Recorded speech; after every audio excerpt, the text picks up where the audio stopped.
good evening, students.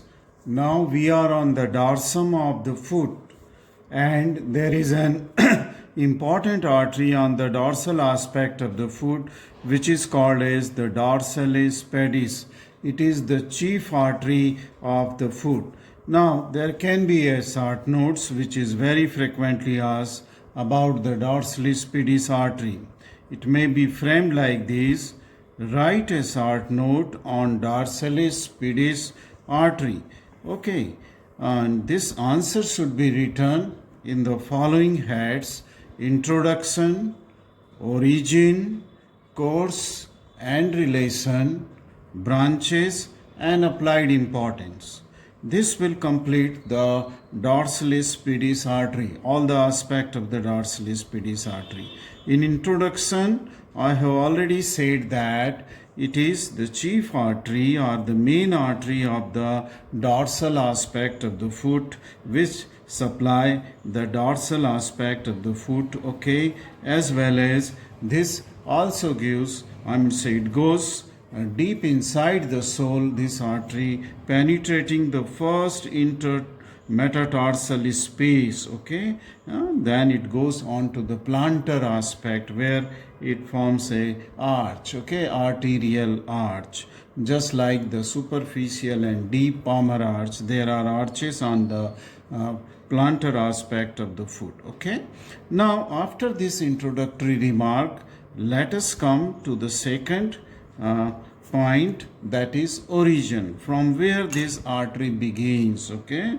Now this artery begins ultimately from the, it is not as such the beginning or branch from any other artery, but it is the direct continuation of the anterior tibial artery. And we have seen the anterior tibial artery. Let me show you this diagram. This was the anterior tibial artery which was lying on to the anterior aspect of the interosseous membrane, okay, in the anterior compartment of the leg. So this was the anterior, and here you see that this anterior tibial artery is crossing to the lower end of the tibia here, okay, and after crossing this joint that is called as the ankle joint, then it is running more on medial side, okay, more on medial side, where it will give the various branches, okay, and then it will dips deeper inside the interosseous space. This is the branch called as arcuate branch, and this is the first metatarsal artery, okay, first metatarsal artery. Now I have shown you that it follows its course onto the dorsal aspect of the foot along with that of the deep peroneal nerve. And here you must have also seen that it is crossed by a tendon, okay, just where it is for after its formation, and that is the extensor hallucis longus, okay. So this was just for your orientation, where we have already learned about this artery in relation to that of the deep peroneal nerve. Now we go to its beginning, okay. So it begins in front of the ankle joint, okay. So this is the ankle joint and this is the beginning. This is the anterior tibial artery, anterior tibial artery, and here this, as soon as it comes out deep to that of the superior extensor retinaculum, which extend between the borders of the anterior border of the tibia to that of the border of the anterior border of the fibula here. This is the superior extensor retinaculum, and this is the inferior extensor retinaculum, which is Y-shaped. This is the upper band and this is the lower band of the inferior extensor retinaculum. So this artery then runs deep to, as soon as it is formed, okay, and it is, directly become continuous in front of the ankle joint here. As soon as it comes out from that of the covering of the superior extensor retinaculum. Then immediately it disappears deep to the extensor retinaculum, and as soon as it comes out from deeper aspect of the extensor retinaculum, it runs more towards the medial side, okay, more towards the medial side, till it reaches to the first intermetatarsal space, okay, where it just goes down backward, okay, it goes down between the two heads of the dorsal introccei, okay, first dorsal introccei. I have just shown this in a separate diagram. Just get the orientation of this diagram. This is the first metatarsal as seen from dorsal aspect of the foot. This is the second metatarsal, and this muscle is the first dorsal interosseous. So this is the bipinnate muscle taking origin from the adjacent side of the shaft of the first and second metatarsal bones. And see this bipinnate, and then this tendon will go here, okay, forward before it insertion. So this is first dorsal interosseous, and this artery as it comes here, okay, it crosses the basis of the metatarsal, first and second metatarsal, and soon on the proximal end of the first metatarsal space it dips backward or downwards, okay, it goes down towards plantar. From dorsal to the plantar side it is going, and this artery is the dorsalis pedis which is going before it goes, okay, in the plantar aspect piercing the two heads of the dorsal interosseous muscle. It gives here a branch, okay, and we will learn about this branch. This is the first metatarsal artery, this is which will divide into two distally into the two dorsal digital arteries. So this is the metatarsal artery, first meta, which will divide in the dorsal digital branch, okay. So this is how it is in the course. Its beginning is in front of the ankle joint here, where it lies between the superior and inferior extensor retinaculum. Then it lies deep to the inferior external retinaculum, its two bands, and then it lies on tarsal bones till it reaches to the first intermetatarsal space, and then it dips down, okay, and disappear from the dorsal aspect, okay, disappear from the, this is the course of the dorsalis pedis artery, okay. Let us come to see its relation after seeing the course, okay. So this is short course in front of the dorsal aspect of the foot, okay, it is in front of the dorsal aspect of the foot, right. Let us see the relationship, okay. Deep relation means this artery lies on what structure? Deep relation of this artery, you can imagine that here are the various tarsal bone, and then it comes the heads of metatarsal. So it lies on the tarsal bones, okay.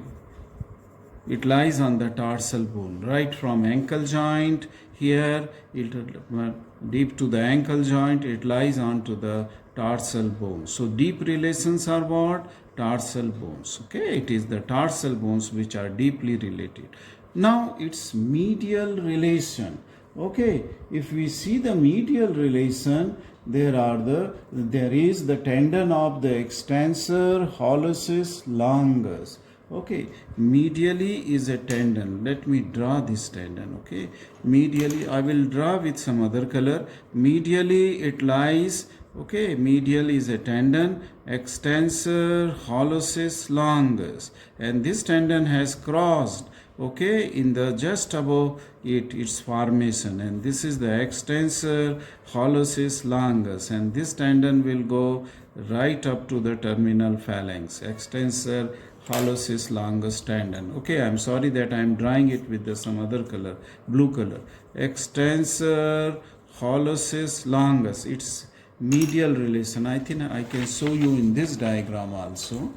You can see here after its formation of the dorsalis pedis artery, soon it is crossed, just above that, it is crossed by the extensor hallucis longus tendon, which from lateral become now medial. So in its course of this dorsalis pedis artery, it is in relation medially with the extensor hallucis longus tendon and lateral relation. So I will just write on medial extensor hallucis longus tendon. Okay, you also note down it is its medial relation. If you see the lateral relation, there is another tendon. Okay, and this is the extensor digitorum longus. Extensor digitorum longus. That is the first slip. There are 4 slip of extensor digitorum which goes to the lateral 4 toes, and this is the first slip of the extensor digitorum longus tendon which will go to the second toe. This is the extent. Just draw this rough diagram. Extensor digitorum longus tendon. So this comes into the lateral relation. Extensor digitorum longus, its most medial slip are one which is going to that of the second toe. So extensor digitorum longus tendon. So in between 2 tendons, so it is lying, artery is running between 2 tendons, and of course the continuity of, of the deep peroneal nerve is on its lateral side. Okay, so the deep peroneal nerve, it also lies on its lateral side, as we have seen. No need to draw again. See here, this was the deep peroneal nerve. Okay, and this will be going here. Okay, and then it will divide into the digital branches in the first wave space, which become cutaneous branches, wave space, beside giving the now motor supply to the first interosseous muscle. This is first interosseous muscle, is also dorsal interosseous, is also supplied by the this deep peroneal nerve. So I need not to draw, but you can draw for remembrance that here is the nerve called as the deep peroneal nerve continuation. Right. Then we go to the superficial relation. What lies superficial to the dorsalis pedis artery?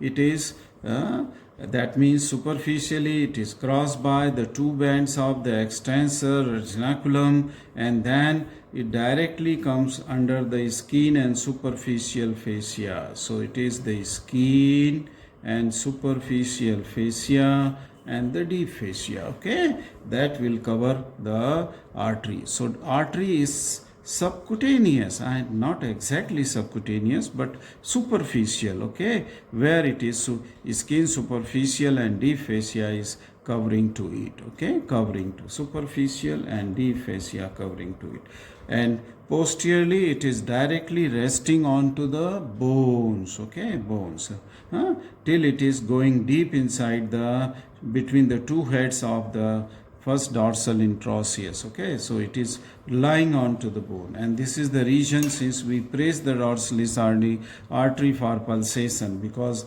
it is resting on the bones. Okay, resting onto. So this were the relation of the dorsalis pedis. Very easy to remember. Okay, now let us come to the branches of. Okay, and in the branches you can see that the branch is given here is the medial tarsal.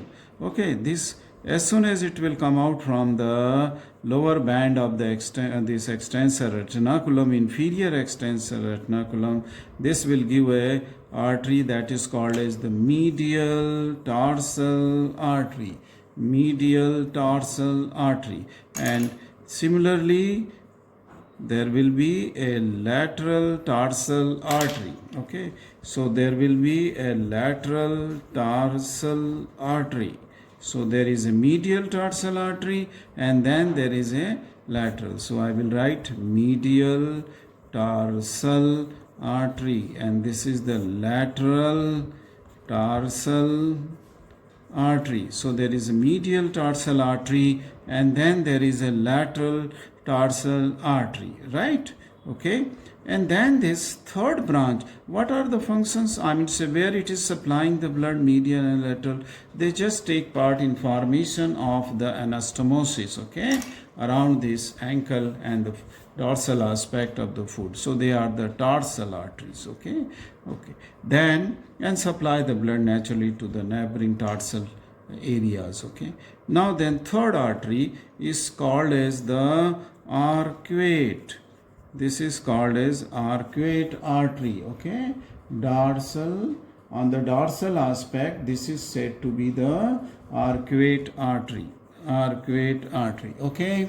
So this is the arcuate artery, and let me draw the arcuate artery. Now this takes origin from the lateral aspect of the dorsalis pedis, okay, and then it goes towards the lateral side to disappear from the lateral border of this foot, and then this forms a arch like a structure whose convexity is towards the distal side, towards the toes, okay, and this is called as the arcuate artery,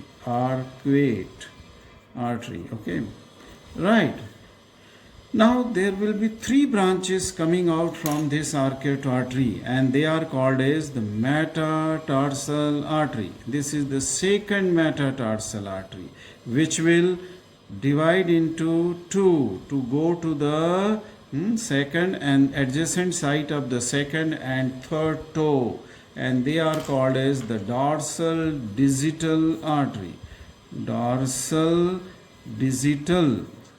So two dorsal digital will be given by the second metatarsal artery. So this is the second metatarsal artery, second metatarsal, which will run in the metatarsal space, okay.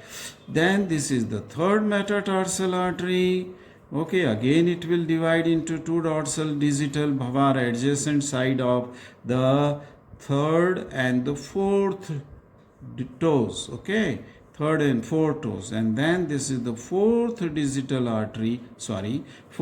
metatarsal artery, and this will also divide similarly into two digital branches, dorsal digital branches, to supply the adjacent site of the fourth and the fifth toe. But before it divides into the dorsal digital branch, it also gives a branch which runs onto the lateral aspect of the little toe or the fifth toe, okay, little. Similarly, just before it pierces the first intercostal space near its termination, near its disappearance in the from the dorsal aspect of the foot, this also gives a branch which is called as the first metatarsal artery. This is known as first metatarsal artery, and this first metatarsal artery, okay, it also divide into the dorsal digital branch, okay, as I have shown you previously in this diagram also. Similarly, just like that of the fifth metatarsal artery, the first metatarsal will also give a branch which is going towards the medial side of the great toe, okay. So all the toes thus are supplied by the branches from the dorsalis pedis arteries, okay, branches from dorsalis pedis artery, okay. Now this completes this was the arcuate artery, which gives the second, the third metatarsal artery, the fourth metatarsal, and metatarsals were giving the dorsal digital. First metatarsal was also giving the dorsal digital dorsal digital branches, okay, two dorsal digital branches. Now these are the branches of the dorsalis pedis artery. Let us come to the last point, and this is the applied anatomy.